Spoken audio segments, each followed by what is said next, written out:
Yeah, really enjoying hearing everyone's different experience, and also just the idea of young versions of everyone in here is just so adorable. I wish we could all just be hanging out as little kids. It's so sweet.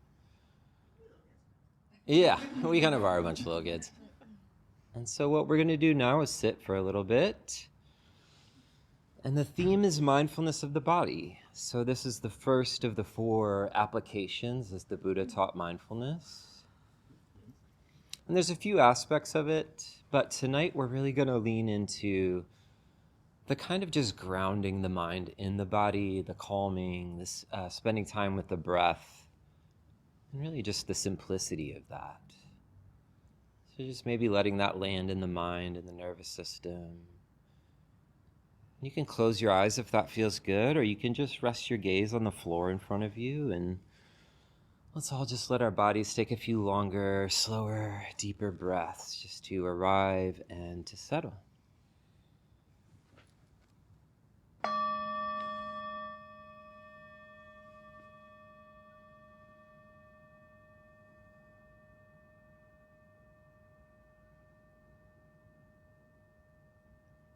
As you feel ready, just letting go of any control over the breath and just allowing the body to breathe naturally.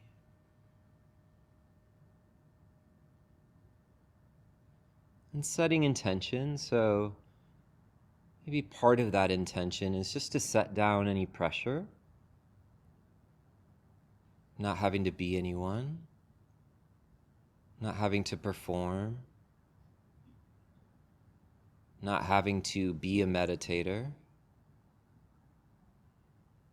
Instead, really just dropping into this body as it is right now. And allowing the mind to settle into that natural rhythm of the breath.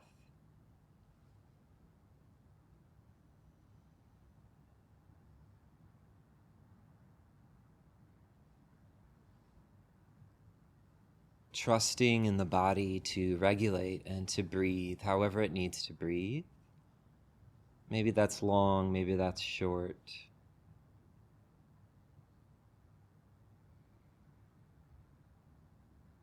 And really just tuning in.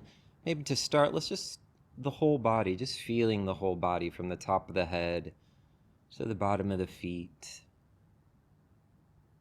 You've got this kind of upright axis, if that's possible for you, from the base of the spine to the top of the head. And then just softening and relaxing around that spine.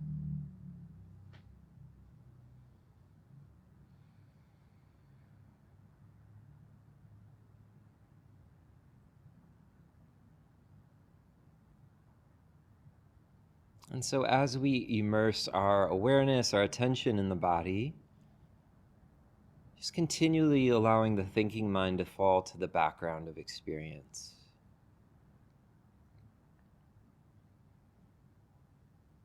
So not pushing it away, not trying to stop thinking, but just almost allowing it to be not a concern for this 15 minutes. Every time you notice your mind going off, wandering down a little trail, just bring it back to this simplicity of the body and the breath.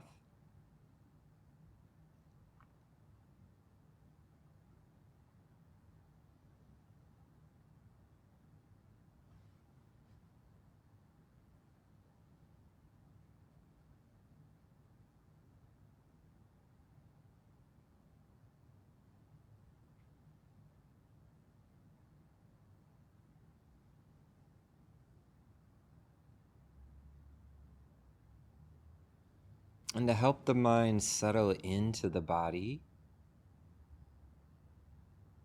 we stay with the breath and begin to scan from the top of the head downwards. So noticing the forehead, the top of the scalp, the eyes, just letting the eyes relax in the sockets.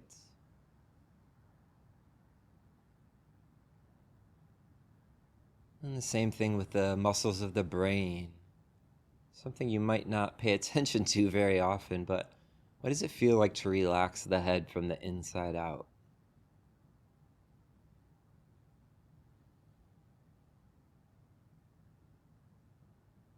And the same thing with the jaw and the mouth.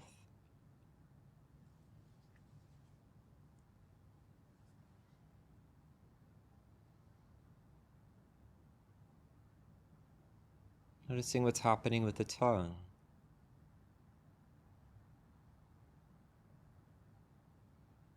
Always with this attitude of curiosity. So we're not trying to judge ourselves for the tension that might be there, but kind of combing through the body with this curiosity. Gentle softening, gentle letting go. So the same thing down through the shoulders. Just letting the shoulder blades come together, feeling the weight of the arms and the hands. Noticing the hands wherever they're connecting or resting in the lap. And just for a moment, stay with the sensation of the hands and the breath. Just those two things.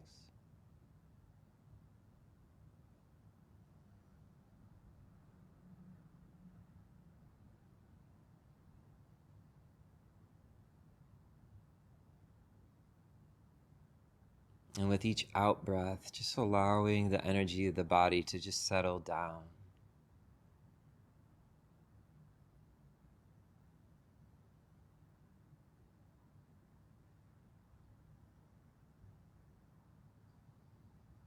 And scanning through the emotional centers of the body. So the heart, stomach, the belly. Strong back, soft belly. How does that land?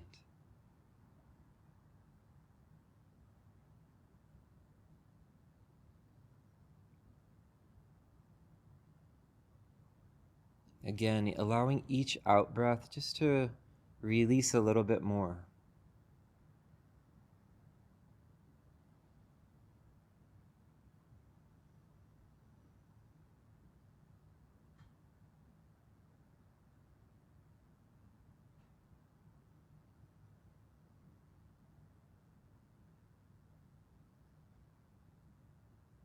Particularly the muscles of the abdomen or the lower belly.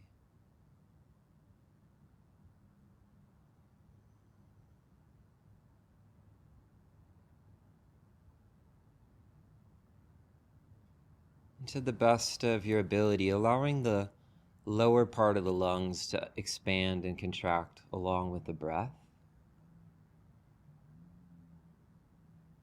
so that the air and the energy of the body can connect down through the waist into the legs.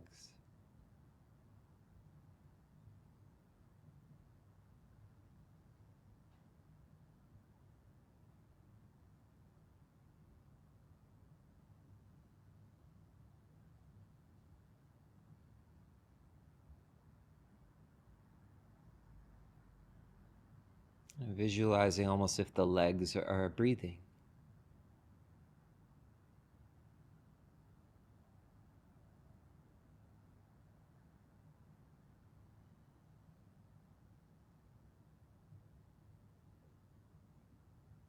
And softening through the upper legs, through the knees, through the calves, and all the way down through the feet.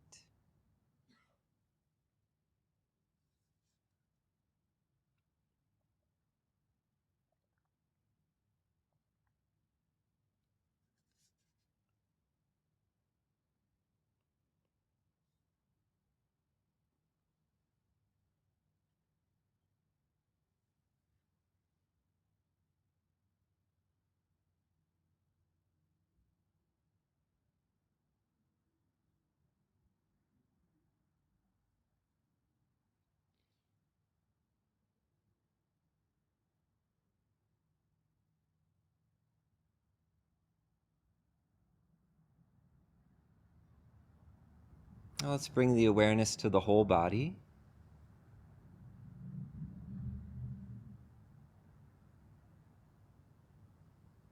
Again, just allowing the breath to be natural.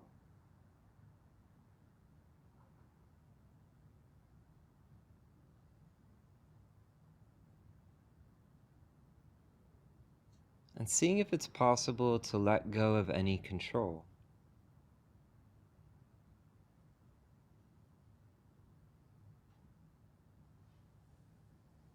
Noticing that this body can breathe all on its own.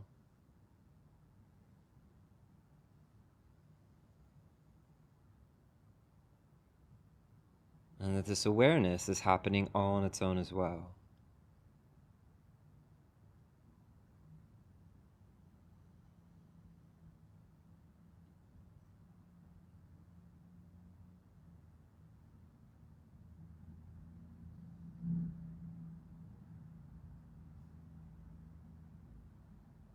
So what does it feel like to allow this effortless awareness,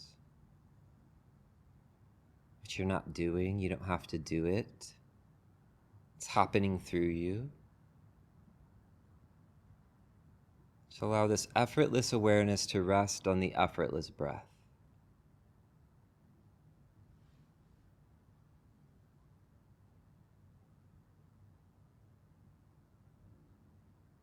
However the body is breathing right now is okay. Trusting in that.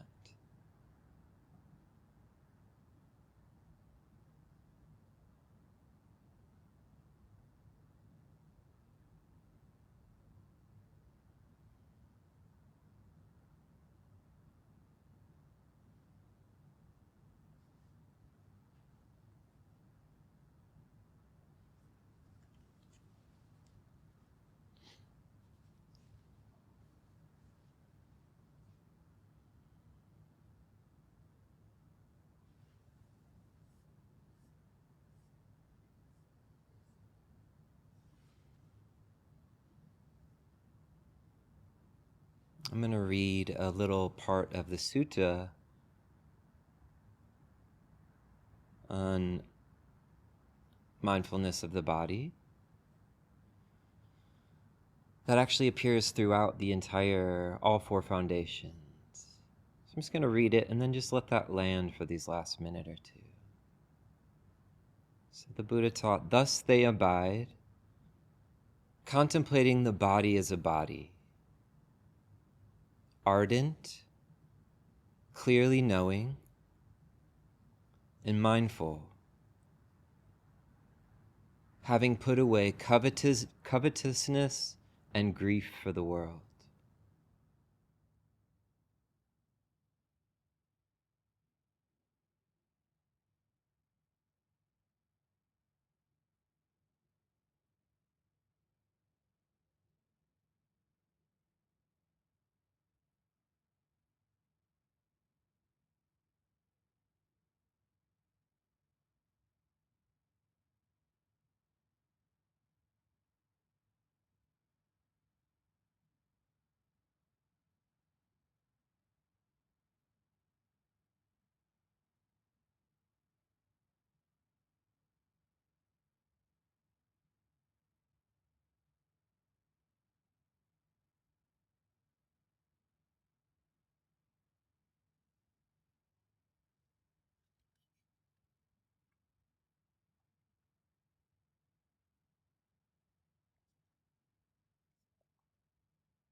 So allowing yourself to move Do whatever you need to do to feel comfortable. But one thing I want to encourage for today is this continuity of mindfulness of the body. So I'll be sharing some words, and I'm actually going to be reading part of the Sutta of Mindfulness of the Body. And the encouragement is going to be to kind of continue to meditate. So just noticing, as we're done with the formal meditation, what it feels like to kind of stick with that embodied presence that you've cultivated. So the first of the 4 foundations that we're going to be exploring, and that was the way the Buddha taught mindfulness. It's called the Satipaṭṭhāna Sutta. And in these 4 applications or foundations, there is a progressively subtle direction. So it starts with the body, the most coarse. The second foundation is feeling tone, so something a bit more subtle. And then the heart-mind, which you could say is just awareness itself. And then mental phenomena, which is a whole chapter unto itself, but anything that's arising in the mind, thoughts, emotions, whatever's arising and passing. And so mindfulness immersed in the body, this first foundation, one of the major benefits of it is it's preventative in a way. It kind of gives the mind something to anchor to and not get lost in the onslaught of the thinking mind, to give it something solid.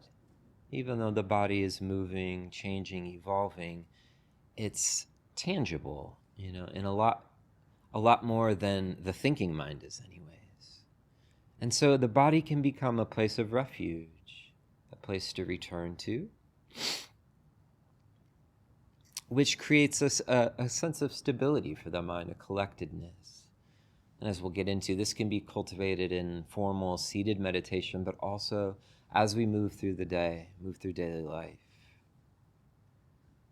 And, which we'll get to more next week, it can be a means of insight. Seeing how this body is impermanent and changing, and not a permanent me, but made of the elements.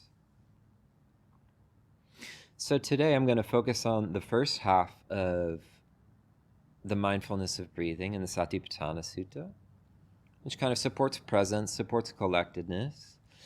And what I wanted to do is like a very old school, traditional kind of nerdy Buddhist thing, which is read the lines from the actual suttas and then kind of unpack each line a little bit, explore them. And so I'm going to ring the bell each time I'm going to read a little sutta. I mean, I'm sure you'll be able to tell it's not my words, but just for the sake of practice. And then the encouragement is going to be, as I'm reading the lines, really taking them in a meditative way, as, taking in those instructions. Because these are 2,600-year-old instructions. And they weren't even written down for the first 500 years. They were read aloud, recited, passed down from generation to generation. And so I always think it's kind of a cool thing to tap back into that here in our modern world and to read them aloud. And so much of modern mindfulness is pulled from this sutta, from the Satipaṭṭhāna Sutta. It's the most kind of clear meditation instructions, one of the most clear meditation instructions that the Buddha gives. And it also really informs how we teach meditation here at Wild Heart. Especially this first part of mindfulness of breathing, we include this in every single meditation that we guide here. It's how I was trained, how Olivia was trained as well, to incorporate. So you're going to hear things, it's like, oh, that's where that comes from. And so I'll ring the bell, and then, as I read each section, kind of dropping in and really allowing, almost receiving the words in the body. And I took a few liberties with the translations, especially just to kind of ungender some of it. And also, if you hear the word bhikkhu, that just means monastic, monk, but you can just consider it practitioner, anyone who's practicing meditation, because the Buddha taught lay people as well. And I also wanted to just start with kind of a moment of gratitude to have access to these teachings that have somehow preserved for thousands of years. And I was thinking about it today before coming here, anywhere from prisons to corporate boardrooms, mindfulness is still taught. And it's kind of a remarkable thing. People find freedom and benefit from it from all walks of life. And so I just want to pay homage to that. So we'll start at the beginning. Here, bhikkhus, a practitioner, having gone to the forest or to the root of a tree or to an empty hut, sits down, having folded their legs crosswise, sets their body erect, and establishes mindfulness in front of them. So it starts with this kind of invitation to seclusion. A forest, an empty hut, a bike shop, you name it. Any place where the mind can find peace and kind of a place to set things down. And so we try to start each meditation with this intention to set down whatever can be set down and find that sense of seclusion. And then there's the setting the body erect, so there's this posture that's invited. And then setting mindfulness in front of them. This is kind of a hotly debated translation. Certain schools of Buddhism say what's being invited here is to focus on the area of the nostrils. The word kind of means gate, the front. But the translation that I suppose I prefer and that a lot of my teachers use is that setting mindfulness in front is bringing it to the fore. So sitting down, finding seclusion, and then bringing that mindfulness to the forefront as a way to start the practice. And so we try to do this every week at Wild Heart, setting down everything that can be set down, finding a comfortable posture, and bringing that intention into the practice. And then so the instructions then shift to the breathing. Ever mindful, they breathe in. Mindful, they breathe out. Breathing in long, they understand. I breathe in long. Breathing out long, they understand. I breathe out long. Breathing in short, they understand. I breathe in short. Breathing out short, they understand. I breathe out short. So what I gleaned from this, and what a lot of teachers I follow, is that whether it's long or short isn't really important. It's the attitude of curiosity with which we're approaching the breath. Just noticing, is it short? Is the breath shallow? Is it deep? It invites in that sense of investigation that's so central to Buddhist meditation. And some teachers will say maybe the intention is to start with a few long breaths and then allow it to become short. And that's also something we try to do in each meditation here. Maybe it does feel good. Stretch the lungs out a little bit, start with some longer, deeper breaths, but then to kind of let go of control and just allowing it to be whatever it's going to be.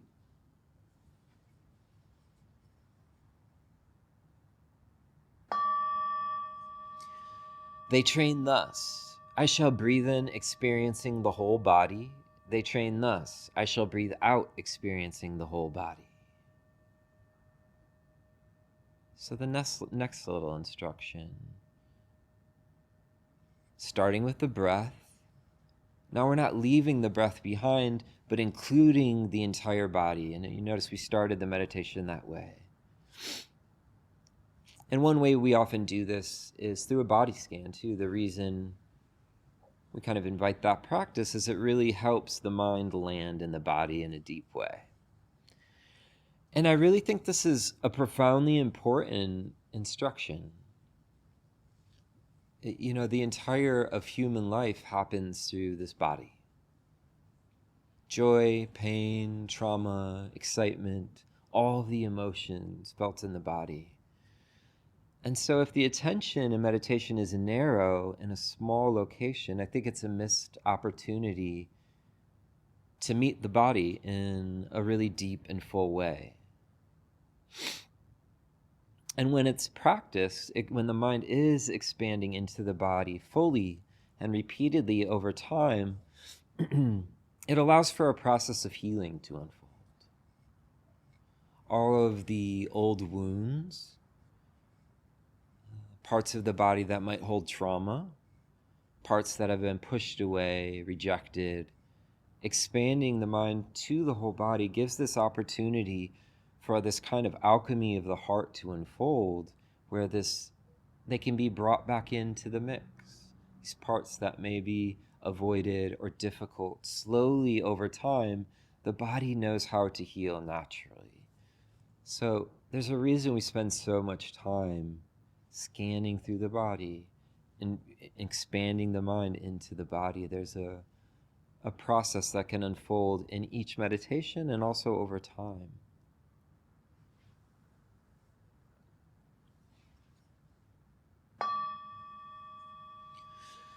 They train thus: I shall breathe in calming bodily formations. They train thus: I shall breathe out calming bodily formations. So calming bodily formations. The Pali word here is kaya sankhara. Kaya meaning body, sankhara meaning formation or pattern.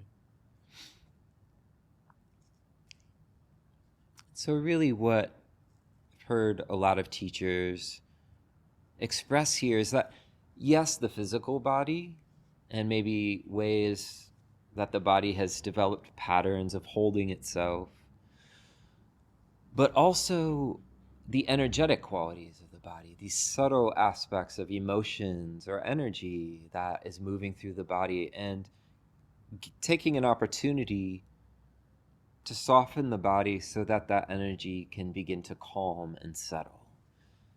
If you have a busy day, if you're moving very quickly, sometimes I'm sure you know what that feels like when the energy is stirred up and kind of activated. So in the process of a meditation session, there can be this slow calming or steadying of some of those activated patterns in the body. And again, also, I think this is a process that can unfold through years of meditation. Practicing regularly, the body starts to learn how to calm.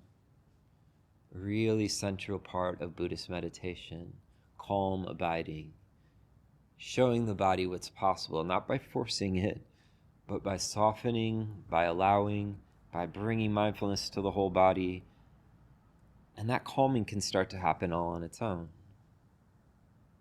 And over time, the body can find a new baseline of calm, which can be a great resource.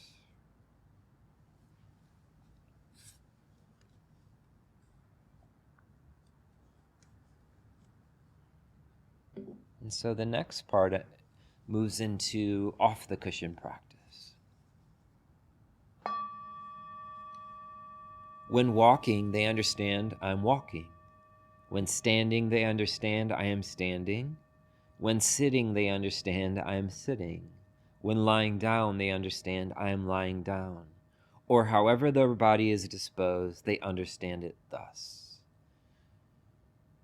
And then the sutta goes on to cover many activities, including going forward, looking, bending, reaching, stretching, eating. I'm not going to read it. It goes on quite a long time. You kind of get the idea. Whatever we're doing, right? The same mindfulness of the body that's being practiced while we're sitting can be brought into daily life. And if anyone's ever sat on a meditation retreat, this is a big part of the practice generally on silent retreats. You have this opportunity to really bring mindfulness to eating, to walking, to putting on your clothes, like whatever it is. But you don't have to be on retreat to practice this. And for me, this has really been kind of an edge of my practice that I've been wanting to explore. This kind of slowing down, pausing, bringing intention, noticing when I'm kind of rushing through whatever it is, cooking, and then being intentional about it. Can I be embodied while I'm cooking or cleaning? it can be helpful sometimes to even pick a few things. Like, okay, every day when I brush my teeth, every day when I make my breakfast, whatever it is, pick a few things that are kind of an intentional mindfulness practice. And then over time, starting to try to expand that and bring it into daily life in a natural way. So why bring mindfulness of the body into daily life and into postures? One of the things Joseph Goldstein argues in this book that Olivia and I are kind of going through here is that it really strengthens the continuity of awareness. It gives this opportunity for the mind to not just practicing for freedom while we're sitting on the cushion, but throughout the entire day, there's these opportunities to be practicing embodied awareness. And often it's in daily activities where rumination or self-criticism take hold in the mind, where fixation may be thriving. So bringing mindfulness of the body into that, suddenly the mind can recognize what's happening. And the way I see this is that sometimes bringing mindfulness to the body gives the mind an anchor so that it's not so caught in the rumination. So that way, when I'm chopping my vegetables, I'm not thinking about how pissed off I am about something earlier. I can just be chopping the vegetables. And if I'm thinking about it, it's fine. I can notice it and return. That can become a practice. The Zen community is very famous for this. Everything is meditation. And so these two things, the seated practice and then the moving practice, can start to support each other. If, as I move through my day, I'm doing my best to stay embodied, having some continuity there, by the time I sit back down in the evening, I can feel that momentum. The mind doesn't need as much time to settle, and vice versa. The seated meditation supports carrying that embodied awareness into the day. And then as we'll get into next week, this embodied mindfulness can lead to insight, can lead to this kind of beautiful realization that this body, like everything else in this world, is made of elements, is made of the earth, the water, the fire, the wind. And while it feels like it's this concrete me at times, it's really a fluid changing process like everything else.